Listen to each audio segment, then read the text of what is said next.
Hello दोस्तों, नमस्कार। स्वागत है एक बार फिर से आप सभी का अपने प्रिय चैनल पर। आपको बता दें दोस्तों, जब की सबसे बड़ी खबर हम आपको बताने वाले हैं, जहां पर रॉकेट फोर्स बनाने जा रहा अपना भारत। आखिर क्या होता है ये, कैसे गेम चेंजर बनेगी प्रलय मिसाइल, सारी जानकारी आपको बताने वाले हैं। अभी ब्रेकिंग न्यूज बताएंगे, साथ ही साथ बताएंगे जहां मात्र 1.5 घंटे की मुलाकात में पीएम मोदी की मुरीद हो गई अमेरिकी मंत्री। कह दिया यूं ही नहीं है पूरे विश्व में पॉपुलर पीएम मोदी। जी हाँ, पीएम मोदी सबसे लोकप्रिय और दूरदर्शी नेता। बताएंगे दोस्तों, अमेरिकी वाणिज्य सचिव ने बांधे तारीफों के पुल, क्या क्या कहा इन्होंने। और साथ ही साथ आपको बताएंगे जहां ताइवान पर किसी भी वक्त भीषण हवाई हमला कर सकता है चीन। इस खुफिया रिपोर्ट में हुआ बड़ा खुलासा। साथ ही साथ आपको बताएंगे जहां अगर आप भी ट्रेन से सफर करते हैं तो आपके लिए बड़ी खबर होने वाली है, जहां पर रेलवे ने लोअर बर्थ के लिए नियम बदल दिया है। दोस्तों, किनको मिलेगा लोअर बर्थ, उसको लेकर सबसे बड़ा फैसला लिया गया है। सारी जानकारी आपको बताएंगे, तो आराम से बने रहेगा वीडियो के अंत तक। और अभी खबरों में आगे बढ़ने से पहले हमेशा की तरह अपने भारत देश का जमकर समर्थन करते हैं तो वीडियो को भी कर दीजिए लाइक, चैनल को कर दीजिए सब्सक्राइब, बेल आइकन दबाइए, साथ ही कमेंट बॉक्स में लिख दीजिएगा जय हिंद। जी हाँ, तो चलते हैं पहली और सबसे बड़ी खबर की तरफ, जहां रॉकेट फोर्स आखिर क्या होती है जिसको बनाने जा रहा अपना भारत। गेम चेंजर कैसे बनेगी प्रलय मिसाइल, बता दें। चीन और पाकिस्तान से बढ़ते खतरों के बीच भारत रॉकेट फोर्स बनाने की तैयारी में है। इसके लिए भारतीय रक्षा मंत्रालय 75 करोड़ रुपए से अधिक की लागत से प्रलय बैलिस्टिक मिसाइलों की 250 यूनिट का ऑर्डर देने वाला है। ये कदम पिछले साल दिसंबर में रक्षा मंत्रालय से भारतीय वायुसेना के लिए इन मिसाइलों की नई यूनिट को मंजूरी देने के बाद उठाया गया है। प्रलय बैलिस्टिक मिसाइल 150 से 500 किलोमीटर की दूरी पर लक्ष्य भेद सकती है। दुश्मन के एयर डिफेंस सिस्टम के जरिए प्रलय मिसाइल को रोकना लगभग नामुमकिन है। वर्तमान में प्रलय की रेंज को बढ़ाने पर भी काम चल रहा है ताकि उसकी प्रभावशीलता को और ज्यादा बढ़ाया जा सके। इस मिसाइल को सबसे पहले भारतीय वायुसेना में शामिल किया जाएगा और उसके बाद भारतीय सेना में शामिल किया जाएगा। जी हाँ, अब आपके मन में ये बात होगी दोस्तों, आखिर होती क्या है रॉकेट फोर्स। तो आपको बता दें, युद्ध या सैन्य कार्रवाई के बारे में सोचने पर हमारे दिमाग में जो छवि बनती है वो सैनिकों, टैंकों और लड़ाकू विमानों की है। ये सभी दुश्मनों के साथ सीधे युद्ध में उलझे होते हैं। इसमें व्यापक तौर पर जनहानि भी होती है। ऐसे में युद्ध का यह दृष्टिकोण अब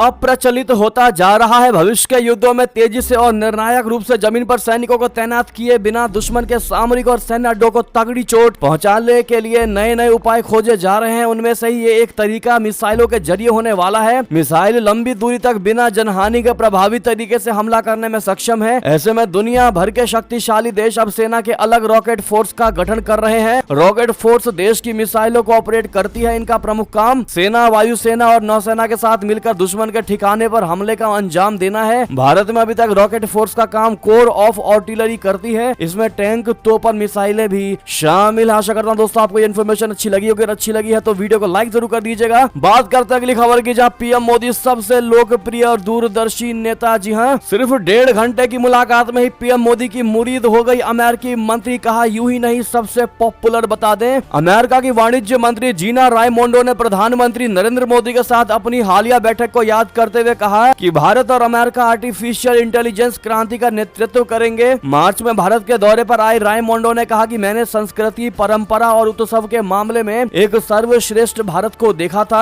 उनके होली खेलने के वीडियो और तस्वीरें सोशल मीडिया पर काफी वायरल हुई थी, जो अमेरिका और भारत के मजबूत संबंधों को दिखा रहे थे। इंडिया हाउस में शनिवार को भारतीय अमेरिकियों की एक सभा को संबोधित करते हुए वाणिज्य मंत्री ने इस साल भारत में खेली गई अपनी होली को याद किया। उन्होंने कहा कि हाल ही में मैं भारत गई थी, मैं एक दिन पहले गई थी ताकि मैं होली खेल पाऊं। रक्षा मंत्री ने अपने परिवार के साथ बहुत प्यार से मेरा स्वागत किया था। रायमोंडो ने प्रधानमंत्री नरेंद्र मोदी के साथ अपनी मुलाकात को याद किया और उन्हें दूरदर्शी बताया। संबोधन में उन्होंने कहा, मुझे पीएम मोदी के साथ 1.5 घंटे बिताने का एक अद्भुत अवसर मिला। वो सबसे लोकप्रिय वैश्विक नेता है, वो अविश्वसनीय है, वो दूरदर्शी है और भारत के लोगों के प्रति उनकी प्रतिबद्धता का स्तर अवर्णनीय है। उन्होंने कहा कि पीएम मोदी लोगों को गरीबी से बाहर निकालना और वैश्विक शक्ति के रूप में आगे बढ़ना चाहते हैं और ऐसा हो रहा है। इस साल की शुरुआत में भारत और अमेरिका ने अंतरिक्ष, रक्षा, सेमीकंडक्टर और अगली पीढ़ी की टेक्नोलॉजी के क्षेत्र में पार्टनरशिप की घोषणा की है। बहरहाल सिर्फ 1 घंटे की मुलाकात में ही प्रधानमंत्री नरेंद्र मोदी जी और भारत की मुरीद हो गई अमेरिकी मंत्री। ऐसे में दोस्तों इनको आप लोग थैंक यू जरूर कहिएगा भारत की तारीफ करने के लिए और साथ ही साथ लॉन्ग लिव मोदी जी आप लोग जरूर कह दीजिएगा। दोस्तों अगली खबर की बात करते हैं, जहां ताइवान पर किसी भी वक्त भीषण हवाई हमला कर सकता है चीन। अमेरिकी खुफिया रिपोर्ट में बहुत बड़ा खुलासा, बता दे चीनी वायुसेना किसी भी वक्त ताइवान पर हवाई हमला कर सकती है। इस बात का खुलासा पेंटागन के लीक हुए खुफिया दस्तावेज से हुआ है। पहले ऐसी आशंका थी कि चीन 2025 तक ताइवान के खिलाफ बड़े पैमाने पर हमला करने का प्लान बना रहा है, लेकिन नई रिपोर्ट ने ताइवान और अमेरिका समेत कई देशों की चिंताओं को बढ़ा दिया है। चीन ने हाल के कुछ महीनों में ताइवान पर आक्रमण का 2 बार अभ्यास भी किया है। पहली बार तत्कालीन अमेरिकी हाउस स्पीकर नैन्सी पेलोसी की यात्रा के बाद और दूसरी बार ताइवानी राष्ट्रपति त्साई इंग-वेन की अमेरिका यात्रा के बाद चीनी सेना ने ताइवान को चारों ओर से घेर कर युद्धाभ्यास किया। ताइवान पर चीन के आक्रमण में सबसे बड़ी बाधा अमेरिका बन रहा है। अमेरिकी राष्ट्रपति जो बाइडेन कई बार ऐलान कर चुके हैं कि ताइवान पर हमला अमेरिका पर हमला माना जाएगा और अमेरिकी फौज ताइवान को बचाने के लिए युद्ध में शामिल होगी। जी हाँ, बात करें अगली बड़ी खबर की, जहां पुलवामा हमले पर सत्यपाल मलिक के आरोपों से ध्यान भटकाने का प्रयास कर रही है सरकार। कांग्रेस ने फिर एक बार पुलवामा को लेकर केंद्र सरकार को घेरने की कोशिश की है। दोस्तों, ये अगले दिन की रिपोर्ट है। ताजा बड़ी खबर, कांग्रेस ने रविवार को आरोप लगाया है कि केंद्र सरकार 2019 के पुलवामा हमले को लेकर जम्मू कश्मीर के पूर्व राज्यपाल सत्यपाल मलिक के आरोपों से ध्यान भटकाने का प्रयास कर रही है। कांग्रेसी ने कहा कि सरकार मलिक के खुलासों से संबंधित खबरों को दबाने की कोशिश कर रही है। माफिया अतीक अहमद और उसके भाई अशरफ की हत्या के मामले का स्पष्ट संदर्भ देते हुए कांग्रेस महासचिव जयराम रमेश ने ट्विटर पर आरोप लगाया कि मोदी मिशन ने या तो खुलासों को दबा दिया है या अन्य सुर्खियों और टीवी बहस के जरिए ध्यान हटा दिया है। कांग्रेसी के मीडिया विभाग के प्रमुख पवन खेड़ा ने भी रविवार को सरकार की आलोचना करते हुए कहा कि सुर्खियों के जरिए ध्यान भटकाने से सवाल गायब नहीं हो जाते। उन्होंने कहा कि केवल प्रश्न बढ़ रहे हैं। चीन को क्लीन चिट क्यों? अडानी पर जेपीसी क्यों नहीं? अडानी की मुखौटा कंपनियों में कहां से आए 20,000 करोड़ रुपए? पुलवामा पर आखिर कोई जवाब क्यों नहीं? बहरहाल, जिस प्रकार से पुलवामा पर बार बार कांग्रेसी दोस्तों केंद्र सरकार को घेरने की कोशिश कर रही है, ऐसे में आप लोग क्या अपनी राय देना चाहेंगे? बताइएगा जरूर। चलते हैं अगली खबर की तरफ, जहां सूडान में सेना अर्धसैनिक बलों के बीच हिंसा में भारतीय की मौत, विदेश मंत्रालय ने जारी कर दी एडवाइजरी। बता दें, उत्तर अफ्रीकी देश सूडान में सेना और अर्धसैनिक बलों के बीच हिंसा तेज हो गई है। राजधानी खार्तूम समेत कई शहरों में आगजनी और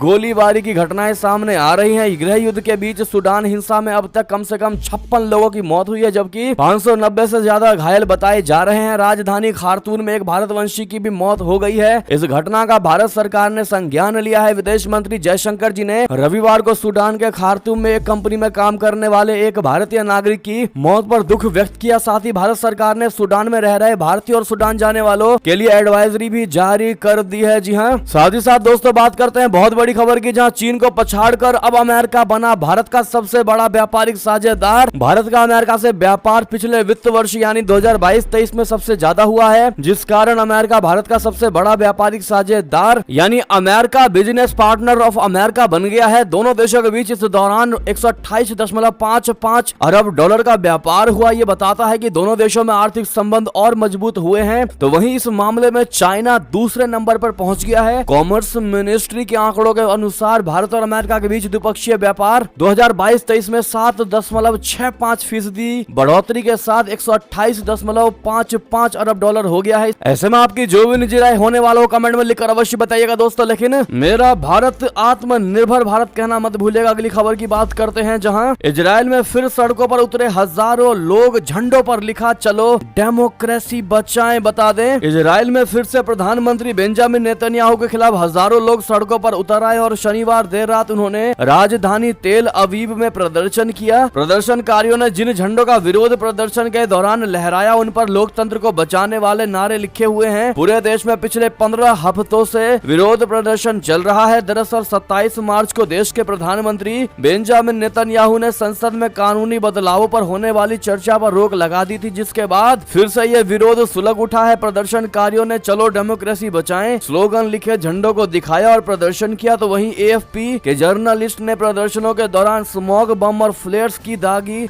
जाने की खबरें भी दी है। जी हाँ, ऐसे में सोचने वाली बात है कि बेंजामिन नेतन्याहू जो कभी लगातार प्रधानमंत्री बनते आए हैं इजराइल के, लेकिन दोस्तों अब ऐसा क्या हो गया कि अचानक उनके साथ कोई भी खड़ा होता नजर नहीं आ रहा है। यहाँ तक कि अमेरिका जैसा देश भी अब नेतन्याहू के साथ झड़पे पैदा कर रहा है। बहरहाल दोस्तों, आपकी जो भी इस पर निजी राय हो कमेंट में लिखकर अवश्य बताइएगा। चलते हैं अगली बड़ी खबर की तरफ, जहां भारत का मुकाबला करने के लिए चीन को पड़ रही पाकिस्तान तालिबान की आवश्यकता यूं ही नहीं पानी की तरह बहा रहा पैसा। बता दें, दक्षिण एशिया में चीन के बढ़ते प्रभाव से निश्चित रूप से उसके मंसूबों के प्रति शक पैदा होता है। बीजिंग क्षेत्र के कुछ महत्वपूर्ण देशों की आर्थिक कमजोरी का फायदा उठाकर अपनी स्थिति मजबूत कर रहा है। भारत के साथ चाइना के संबंधों को वास्तविक सीमा रेखा पर जारी संघर्षों से और भारत के आर्थिक विकास पर उसके करीबी नजर रखने से समझा जा सकता है, जिसमें चीन ने आक्रामक रुख अपनाया हुआ है। क्षेत्र में भारत के प्रभाव को कम करने के लिए चीन पाकिस्तान और अफगानिस्तान जैसे देशों का सहारा ले रहा है, वहां निवेश कर रहा है और उनकी मदद कर रहा है जिनकी अर्थव्यवस्था खस्ता हाल है। नकदी की कमी से जूझ रहा पाकिस्तान जो तेजी से विदेशी कर्ज और बद से बदतर हो रही वित्तीय स्थिति के बोझ तले डूब रहा है, उसे चीन ने बारंबार राहत पैकेज दिया है, उसने वहां निवेश किया है, उसे कर्ज दिया है ताकि पाकिस्तान के पास विदेशी मुद्रा की कमी ना हो। लेकिन भारत की केंद्र सरकार ने, मोदी सरकार ने चाइना जैसे देशों को करारा जवाब दिया है कि लगा लो जितना पावर लगा सको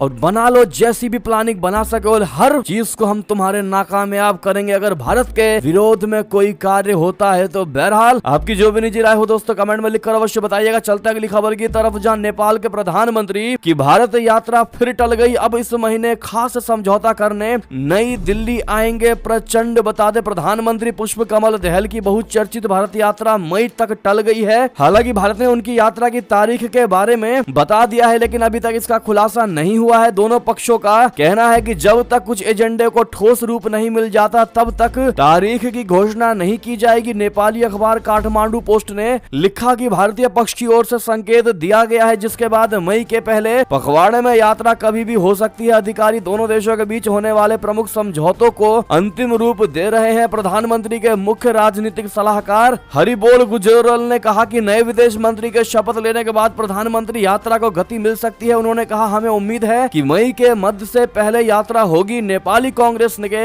एनपी सऊद रविवार को नए विदेश मंत्री के रूप में शपथ लेने वाले हैं। चलते हैं दोस्तों अगली खबर की तरफ, जहां समुद्री सीमा में घुसी उत्तर कोरियाई गश्ती नौका दक्षिण कोरिया ने गोलीबारी से दिया करारा जवाब। बता दें दक्षिण कोरिया ने मछलियां पकड़ने वाली एक चीनी नौका का पीछा करते हुए विवादित पश्चिमी समुद्री सीमा को अस्थायी रूप से यानी टेम्परेरी वे में उसे पार करने वाली एक उत्तर कोरियाई गश्ती नौका को पीछे हटाने के लिए चेतावनी देने के वास्ते गोलियां चलाई। दक्षिण कोरिया की सेना ने रविवार को यह जानकारी दी। दक्षिण कोरिया के जॉइंट चीफ्स ऑफ स्टाफ ने कहा कि शनिवार को पूर्वाह्न करीब 11 बजे उत्तर कोरिया की गश्ती नौका ने दक्षिण कोरिया के बाएक्रिओंग द्वीप के पास तथा कथित नॉर्दर्न लिमिटेड लाइन को पार कर दिया, लेकिन दक्षिण कोरियाई नौसेना के पोत ने चेतावनी देने के लिए गोलीबारी की जिसके तुरंत बाद उत्तर कोरियाई नौका वापस चली गई। साथ ही साथ एक और खबर बता दें जहां क्या वाकई में दुनिया से सच छिपा रहे हैं जो बाइडेन। यूक्रेन नहीं अमेरिका लड़ रहा है रशिया से जंग, क्यों विशेषज्ञ कह रहे हैं बार बार ये बात। बता दें पिछले दिनों अमेरिकी जांच एजेंसी FBI ने 21 साल के जैक टेक्सीरा को गिरफ्तार किया है। टेक्सीरा पर आरोप है कि उनकी वजह से ही पेंटागन लीक जैसी घटना हुई है जिसके बाद अमेरिका के रिश्ते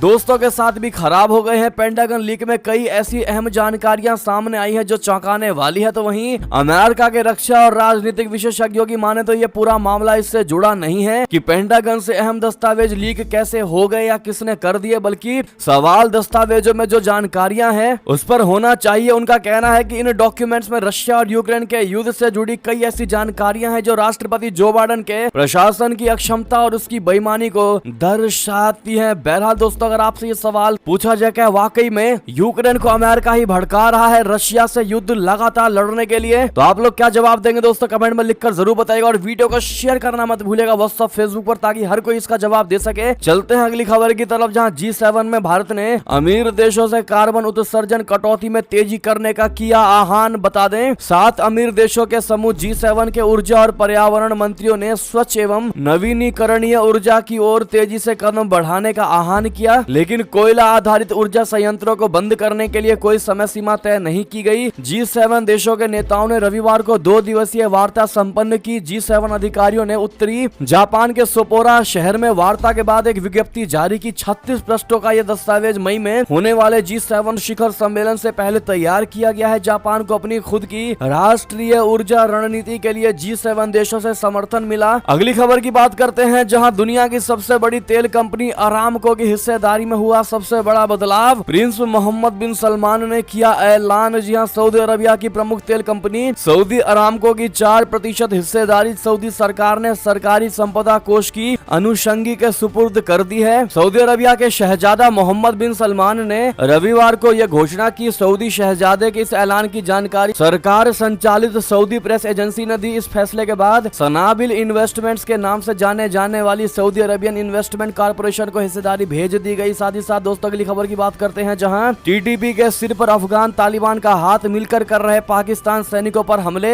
एक हुए पाकिस्तान के 2 दुश्मन। बता दें, एक मीडिया रिपोर्ट के मुताबिक अफगान तालिबान का पाकिस्तान के सुरक्षा प्रतिष्ठान और कानून प्रवर्तन को निशाना बनाने वाले हमलों में सक्रिय रूप से भाग लेने का पता चला है। दी एक्सप्रेस ट्रिब्यून की रिपोर्ट के अनुसार पाकिस्तान के एक वरिष्ठ आतंकवाद रोधी अधिकारी ने कहा कि जांच से पता चलता है कि प्रत्येक तश्कील आंदोलन में अगर टीटीपी के 10 सदस्यों को भेजा गया तो उसमें 5 या 4 अफगान नागरिक थे। अधिकारी ने खुलासा किया कि 3 महीने में सेना, पुलिस और आतंकवाद निरोधी विभाग की ओर से चलाए गए लक्षित खुफिया आधारित अभियानों में 51 अफगान आतंकवादी मारे गए। जी हाँ, यानी कि पाकिस्तान के दोनों दुश्मन अब एक होते नजर आए हैं। दोस्तों अगली खबर की बात करते हैं, जहां पूर्व पीएम इमरान खान को बहुत बड़ा और तगड़ा झटका। सिक्योरिटी चीफ को पाकिस्तानी एजेंसी ने इस मामले में किया अरेस्ट। बता दे, पाकिस्तान तहरीक इंसाफ के प्रमुख इमरान खान की मुश्किलें बढ़ती जा रही हैं। पाकिस्तानी पुलिस ने इमरान के सिक्योरिटी चीफ को अरेस्ट कर लिया है और उस पर लाहौर के बाहर मनी लॉन्ड्रिंग के अवैध कारोबार चलाने का आरोप लगाया गया है। इमरान 2018 से 2022 तक पाकिस्तान के प्रधानमंत्री रहे थे और उन्हें पिछले साल ही सत्ता से बेदखल कर दिया गया था। इमरान को अनुचित भाषा मामले में अब 26 अप्रैल तक के लिए बेल मिली है। पाकिस्तान की संघीय जांच एजेंसी यानी FIA से मिली जानकारी के मुताबिक इमरान खान के सिक्योरिटी इंचार्ज रहे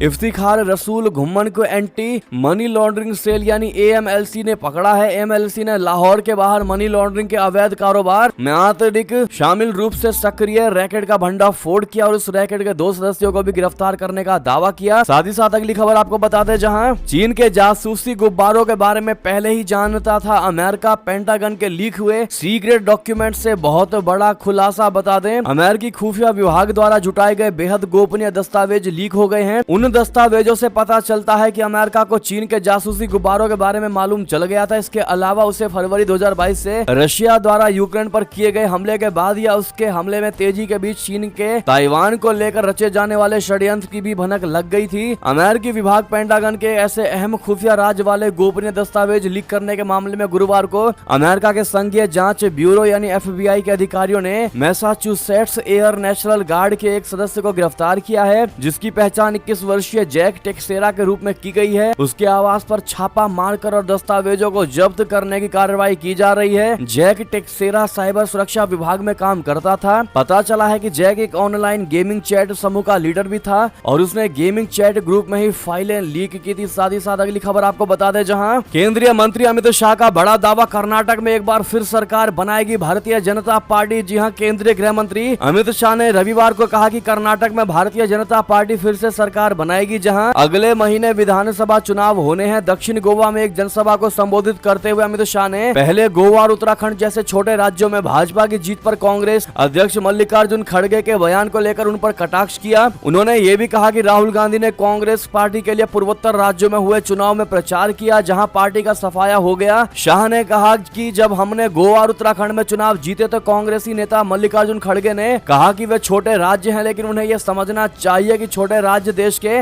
महत्वपूर्ण हिस्से हैं। उन्होंने कहा कि छोटे राज्यों के प्रति केंद्र की बड़ी जिम्मेदारी है, क्योंकि वे भारत के महत्वपूर्ण अंग है। अमित शाह जी ने कहा कि भाजपा और प्रधानमंत्री नरेंद्र मोदी की गोवा व उत्तराखंड जैसे राज्यों में पूर्ण बहुमत का आशीर्वाद प्राप्त है। उन्होंने कहा कि छोटे राज्य हमारे देश की धरोहर है और उनका महत्व बड़े राज्यों के बराबर है। उन्होंने कहा कि भाजपा कर्नाटक में फिर से सरकार बनाएगी। पूर्वोत्तर में हाल ही में हुए चुनाव में कांग्रेस की हार की ओर इशारा करते हुए शाह ने कहा कि भारत जोड़ो यात्रा का नेतृत्व करने के बाद राहुल गांधी ने पूर्वोत्तर चुनावों में प्रचार किया। उन्होंने कहा, लेकिन इन राज्यों से कांग्रेस पार्टी का सफाया ही हो गया और लोगों ने भाजपा के पक्ष में अपना फैसला सुनाया। ऐसे में आपको क्या लगता है दोस्तों, कर्नाटक में किसकी सरकार बनेगी? बताइएगा जरूर। अगली खबर की बात करते हैं, जहां अतीक अशरफ प्रयागराज में हुआ दफन, जनाजे में शामिल हुए दोनों नाबालिग बेटे नहीं पहुंची उसकी पत्नी शाइस्ता। बता दे, उत्तर प्रदेश के प्रयागराज में शनिवार को माफिया डॉन अतीक अहमद और उसके भाई अशरफ की गोली मारकर हत्या कर दी गई थी। अब पोस्टमार्टम के बाद दोनों के शवों को कसारी मसारी कब्रिस्तान में सुपुर्दे खाक कर दिया गया। बता दें कि अतीक अहमद के बेटे असद को भी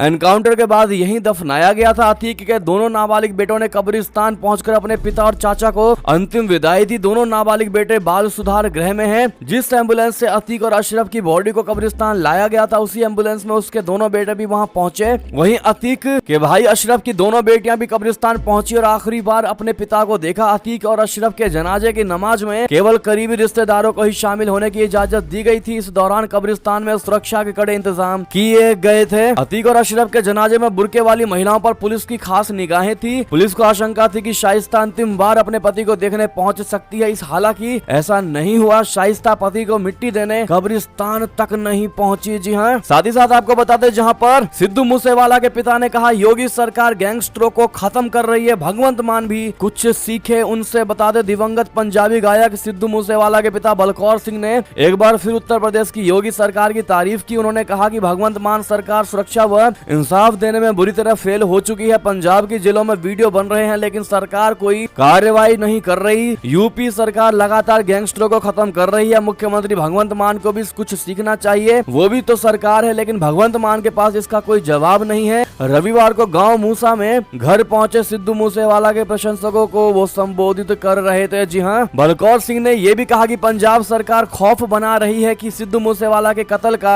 बदला लेने के लिए कुछ गैंगस्टर सरगर्म है, लेकिन वो इसमें यकीन नहीं रखते और वो कोई भी गैर कानूनी तरीका नहीं अपनाना चाहते, इसीलिए वो कानूनी लड़ाई लड़ने में ही यकीन रखते हैं। ऐसे में दोस्तों सिद्धू मूसेवाला के हत्या के बाद अब तक कोई एक्शन नहीं लिया गया है पंजाब की सरकार भगवंत मान के द्वारा। इस पर आपकी जो भी निजी राय होने वाली हो कमेंट में लिखकर अवश्य बताइएगा। साथ ही साथ अगली बड़ी खबर और महत्वपूर्ण जानकारी आपको बता दें, जहां रेलवे ने बदला बर्थ का नियम, इन यात्रियों की हो गई मौज, हमेशा मिलेगी लोअर बर्थ। बता दें भारतीय रेलवे से रोजाना लाखों लोग सफर करते हैं। ऐसे में अपनी मनपसंद सीट पाने के लिए महीने भर पहले से ही टिकट बुकिंग शुरू हो जाती है। आमतौर पर ज्यादातर लोगों को पसंदीदा सीट लोअर बर्थ या साइड लोअर बर्थ ही होती है, लेकिन अब शायद वो इस सीट को भी बुक नहीं कर पाएंगे। भारतीय रेलवे ने इसके लिए एक आदेश जारी कर दिया है। आदेश के मुताबिक ट्रेन की लोअर बर्थ यानी निचली सीट कुछ कैटेगरी के लोगों के लिए रिजर्व रहेगी। आपको बता दें दोस्तों कि ट्रेन की निचली सीट किसे मिलने वाली है। रेलवे ने ट्रेन की लोअर बर्थ दिव्यांग यानी डिसेबल्ड या शारीरिक रूप यानी फिजिकली डिसेबल्ड से अक्षम लोगों के लिए रिजर्व कर दी है। उनकी यात्रा को और सुविधाजनक बनाने के लिए भारतीय रेलवे ने ये अहम फैसला लिया है। बाकी किस प्रकार से इन सीटों का बंटवारा रेलवे बोर्ड करने वाली है दोस्तों आदेश के मुताबिक, वो हमने स्क्रीन पर दिखा दिया है, आप देख पा रहे होंगे। बहरहाल दोस्तों ये थी अब तक की सारी बड़ी खबरें। आपको हमारी खबर कैसी लगी? आशा करता हूँ बहुत अच्छी लगी होगी। अगर थोड़ी भी अच्छी लगी है इस वीडियो को भी अपने भाई बंधुओं में व्हाट्सएप, फेसबुक, ट्विटर के जरिए पूरे भारत में शेयर करना बिल्कुल मत भूलिएगा। और अभी कर दीजिए इस वीडियो को लाइक, चैनल को कर दीजिए सब्सक्राइब, बेल आइकन दबाइए, साथ ही कमेंट बॉक्स में लिख दीजिएगा जय हिंद जय भारत। तो मिलते हैं आपसे अगली बड़ी खबर में, तब तक अपना ख्याल रखिएगा। आप सभी का बहुत बहुत धन्यवाद साथ देने के लिए, साथ बने रहने के लिए। जय हिंद जय भारत।